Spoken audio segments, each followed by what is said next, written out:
என்னன்னா வெற்றி வந்து அடிக்கடி சொல்றாரு, எனக்கு நல்ல டீம் அமைஞ்சிருச்சு.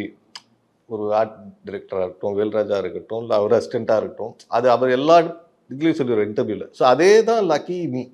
ஏன்னா எனக்கு வந்து ஒரு ஒரு இந்த டீம் வந்து கிட்டத்தட்ட என் கூட ஒரு 20 வருஷமா டிராவல் பண்றாங்க. மாறாம அதே டீம் அப்படியே டிராவல் பண்ணிட்டு வராங்க. ஸோ என்னெல்லாம் சேலஞ்ச் நான் ஃபேஸ் பண்றேனோ, அதை வந்து ஈஸியா அவங்களால கிராப் பண்ண முடியுது. இப்போ டீம்ல அடிஷனா பார்த்தீங்கன்னா, லாஸ்ட் இன்டர்வியூல சொல்லியிருந்தேன். இப்போ சத்யன்னு சொல்லிட்டு என்னோட ஃப்ரெண்டு டீம்ல வந்து ஜாயின் பண்ணிட்டார். அவர் வந்து ஆர்ட் ரிசர்ச்சர் அவர். ஸோ இப்போ ரிசர்ச்சர்னா அவருக்கு கீழே இப்போ வந்து சௌந்தர்யான்னு ஒருத்தர் வந்துட்டாங்க. She is an architect.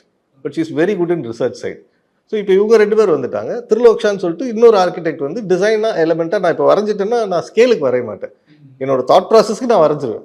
Just எனக்கு எப்படிலாம் தோணுதோ வரைஞ்சிருவேன். ஓகே, ரோடு இப்படி போகணும், பஸ் இப்படி திரும்பணும், இதுக்கு நான் வரைஞ்சிருவேன்.